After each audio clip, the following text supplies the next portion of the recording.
Host Helen Fospero.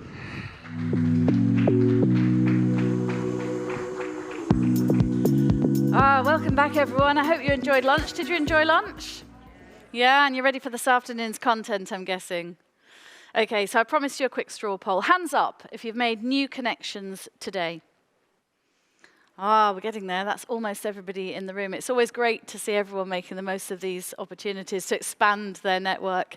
And it's National Apprenticeship Week. So RTM has funded 11 places, enabling rail industry apprentices the opportunity to attend the TCR conference and the networking dinner for free.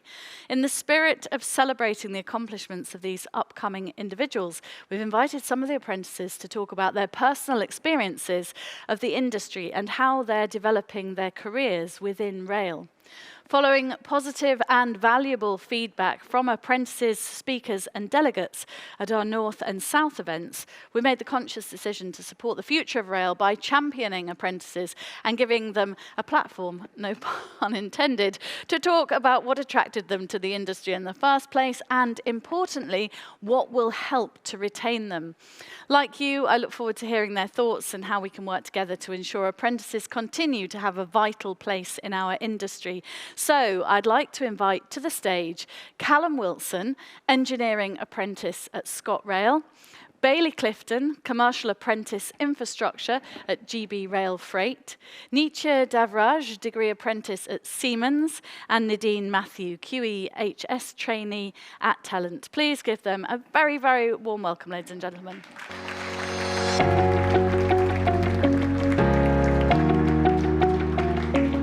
It's so nice to have you all with us. I started in my journalism industry as an apprentice about 100 years ago, so I always enjoy these discussions. It makes me feel a little old sitting here, but I know firsthand the value of what it's like to start in an industry as an apprentice.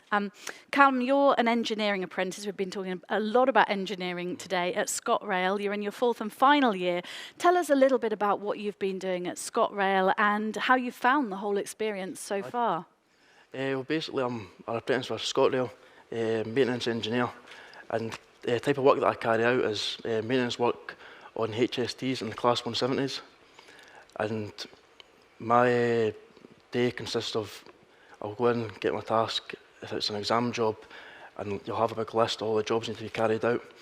And basically I'll just go through my tradesman, I'll select the job, what I want to do, and he'll be behind me, and I'll be carrying out the task, following the correct procedure all the time. And what do you enjoy most about your job? I'd say right now I enjoy the most is probably having the confidence to do it by myself. At the start I was a bit wary how I would do it. I'd always ask the questions first from my tradesman, and then now I'm more confident. I can go out myself and say, right, I'm going to do this.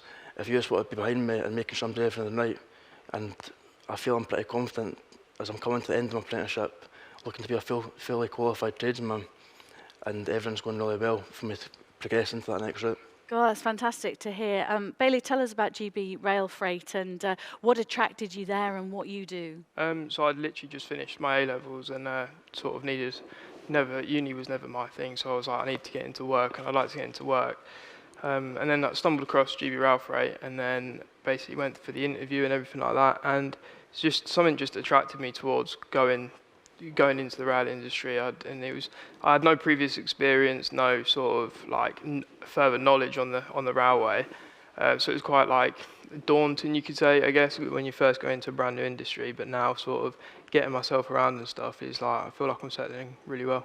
And do you feel in your role as an apprentice that you're appreciated and valued, and that people, older people have been happy to pass on their skills and encourage you to learn? Yeah, 100%. So I think so far, I only joined in September, but I've been able to go to like various different sites and sort of never not get invited to things. I'm always invited to different like locations and everything like that.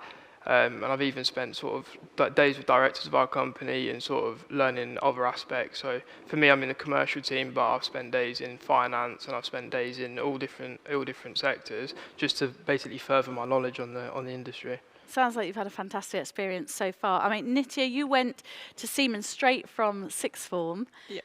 How did that come about, and what attracted you to Siemens? So I was in the COVID cohort, so yeah, the world was kind of really uncertain at the time, and with like my A-levels being really uncertain as well, my parents really encouraged me to try and pursue an apprenticeship, which only now do I realise that it's actually a little bit unconventional, because normally I realised that parents try to push their kids to go to uni. So I had that support from my parents and to like encourage me into like a real world industry experience and job. And yeah, I was delighted when I got offered a place and I took it. So yeah.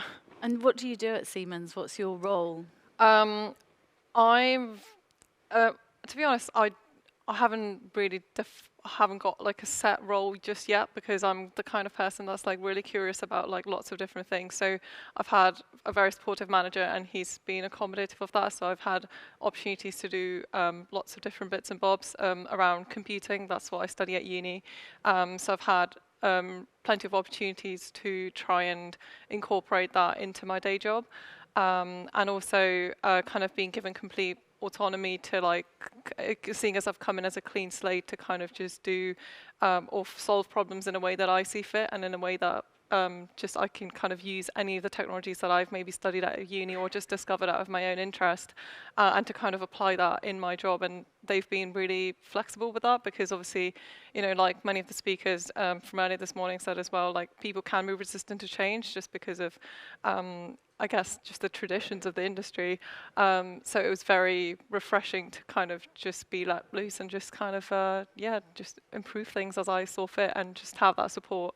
I'm sure that's been really good for you, but also really good for them as well. They've given you a bit of free rein. Nidhin, you're sitting on the end there, so we'll come to you finally on this panel. Tell us a bit about your role in the industry. You're at Telent, Yep. and what aspect of it that you've enjoyed most so far. So the aspect that I enjoyed the most so far is I do a seasonal newsletters and campaigns, which is on Page Tracker. I design creative newsletters that field engineers and operatives can be educated on the safe practices on their work. And it's a very creative process, and I enjoy that creative part of my work, albeit it's like the only creative part of my work that I actually enjoy. But that's probably my favorite part of the job. And how did you get involved with Telent in the first place? I mean, when you were at school, did you have careers talks about life in rail? How did rail come across your radar as a student? I usually, because after graduating from uni, this was when the pandemic was happening and lots of uncertainties, and I was looking through the job list, and this was a role that required Excel skills, good Excel skills. So I applied to Telent. It was like when Harry Potter first went to Hogwarts, you know what I mean? And I was exposed to rail, metro, traffic. I was going on site, and I had like the most supportive team around me as well. So it was a really pleasant surprise, because I wasn't expecting it to turn out like that. But it was like probably by chance that I ended up in Telent, and it's just been the most pleasant experience of my life. Fantastic. Callum, I would imagine as you're in your fourth year, you've learnt an awful lot of new skills. Can you just sum up for us what kind of skills you feel that you've gathered over those 4 years? I'd say the main one for me is team building skills. Obviously, I'm working in a team on a shift pattern, and the main thing you need to have is trust within the team. And when it comes down to trust, it's more so having my tradesmen having trust in me, allowing me to go and do my own thing, and making sure I'm doing it to a high enough standard. And it really does help having like good communication with them, because if I didn't have a good communication with them and asked them a question, they could just tell me to go away. But because I've got a really good building relationship with them, they're more than happy to help me, because they know that I want to progress my career, and they're more than willing to do it because they've been there themselves. Most of them have been apprentices, and they can see the route, and that's what I can see as well within the depot I work in. I've seen apprentices come through the ranks, and I can see where they are now if they're in management and that kind of stuff. So there's plenty of progression as well within the company for myself. So plenty of career development you can, 100% there is. see. Aye. Bailey, we've got a question from the audience. It's from Patrick. Patrick from North Highland says, we've spoken about the issue of attracting young talent and solutions like changing our marketing. What would you say we need to do to attract young talent? I think similar to what was said earlier, I think it was Rob earlier that said about the simulators and things like that. Because again, I'm not going to lie, it wasn't I didn't know where I wanted to go, what industry I wanted to go on. So I applied for it as sort of like a shot in the dark, and then it was after the interviews that I found that, do you know what, I think this is for me. So I think it's making it more attractive to people our age that are, for example, technology is what everyone our age is now sort of whizzes on, you could say.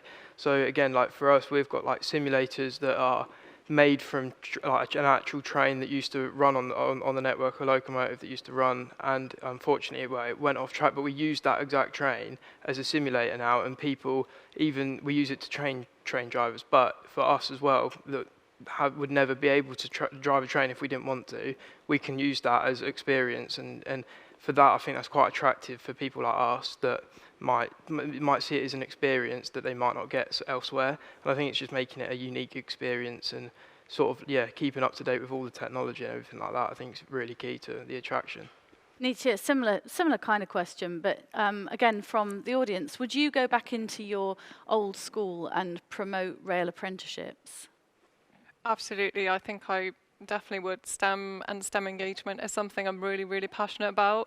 And one of the reasons I even got into the apprenticeship was because, the alumni of my school, they came back and they said, oh, we're working at, such and such company, and we're doing such and such, and we've got all these opportunities and stuff that you just never get at a uni. So yeah, I would definitely do that. And also just to kind of, as like being like a woman in STEM as well, like there's just not many opportunities for like girls in school to like see other girls and other female engineers out and about, and so just to kind of just show up and just be there, like, look, if I'm doing this, so can you, and so it's just kind of be there for them. I think I definitely would do that, and I feel like I kind of owe it back to my school. My school has been nothing but supportive, so that's really nice to hear. I was going to say, actually, you've immersed yourself in some internal initiatives in women's networks. What does it mean to be a woman in what still is a male-dominated industry? Yeah, it definitely doesn't go unnoticed, I would say. It's like you do notice it a fair bit, and like even off like the speakers today, I think about 20% were women. So there's a lot of work that needs to be done, and the cause of the problem is like a little bit deeper. So like GCSEs, you get girls doing science, and then at A level, it's like suddenly dropped for some mysterious reason, and that uni it's dropped even more. And like when you come into the workplace, there's like nobody left by then. So it's something's happening somewhere, and I think you have to like try and target like the root of the problem. And so like, going back to earlier when you were saying, would I go back to my school? Of course I would, because I think that's where the problem is. Like if girls don't see that there's other girls doing this kind of stuff, why would they ever want to do that? If they think, oh, this is just for men, like they will never see themselves in that kind of place. So yeah, definitely. And I think, everyone here, like in the industry, has a lot of power to make that happen as well. So it's one thing me going back to my school and saying, look, I studied this school, I'm doing an apprenticeship, that's great. But if someone, from like project managers, project directors, managing directors, they've got a whole different perspective and on why they need the young people to come in. And so like, as a school kid, to hear from them, I would feel really flattered, like somebody wants me on their team, and that's quite a nice feeling and a really rewarding feeling. So it's like a win-win situation, and like diversity is so important that there's been numerous studies, so I probably won't go into all the statistics, but like a diverse team is just better than a non-diverse team. Like that's the science, that's the numbers. So definitely a lot of work can be done. And yeah, being part of the Women's Network at work as well has been one of the best things, one of my highlights. I would say some of the senior women in our business have come together to just create this really authentic group of, or authentic network to just support this group of women, and just to say, like, again, just to promote that message, even though it might not be said, just to kind of through actions, just say like, we're doing it, so can you, and just to kind of encourage that, and just to relate to our experiences as women, because nobody, like, you just won't relate if you're not a woman, you know. So yeah. Very good answer. Nidhin, we always discuss sustainability, of course, decarbonisation at these conferences, and I know you're very passionate about sustainability. What strategies should the UK explore, do you think? I'm asking as a fresh young mind, to make rail services achieve as close to net zero as possible. I think to achieve net zero, I think there are strategies in place which are driving towards net zero. I think, for example, freight trains, electrifying freight trains, using biodiesel, looking to biodiesel. I know that the rail industry, we're buying land for solar panels to utilize solar energy. So it'll be more of a dynamic process where we use different options. So it could even be, for example, when the UK has a windy day, using wind power. So it would be more of a dynamic approach where we utilize all these different resources and energy sources to power the rail industry towards the net zero target. Callum, you've in your final year now. Are you going to stay in rail, and what would entice you to stay in this particular sector? 100%, I'll be staying in the railway. That's nice to hear. The reason for that is all I've ever seen in my apprenticeship so far is progression and opportunity. That's probably the biggest one, is opportunity. The amount of sectors I can go down if I want to, if it's go away from the maintenance side, coming off the tools. I just believe there's so much opportunity to go into, and coming from the apprenticeship, getting qualifications at the same time as well from this, it only benefits myself and benefits the company as well. If I want to go higher up, as well as that, once I'm at my time, I could go through a degree if I wanted to, which can only help for myself and the company. Bailey, same question to you. What would entice you to stay in this sector? I think it's a common theme for people that I ask, because I mean, I joined in September, so 6 months in now, and I think the people that I ask, even from literally from my age all the way up until a bit older than me, and then you've got like people in their 50s and 60s that have been in the railway for years and years. It's never that they've come from a completely different industry. Everyone has always they've joined it and stayed, and I think it shows that it's a career that you choose, not just, for example, not just an apprenticeship. It's a career that you're building towards in the railway.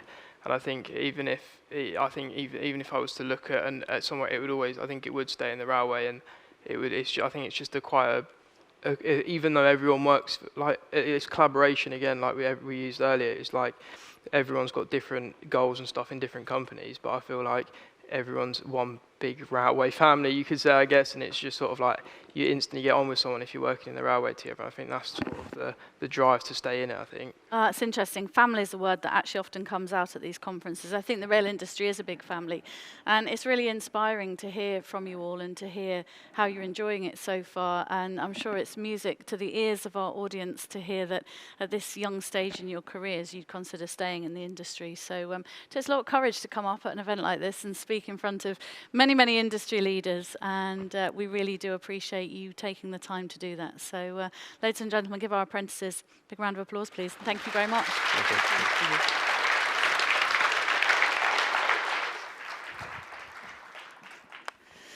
Gosh, thank you so much to Callum, to Bailey, to Nitya and Nidhin. As I just said, it isn't really easy speaking in front of a large group of people who are already having great success in rails, so it really is lovely that you've given them such a good welcome.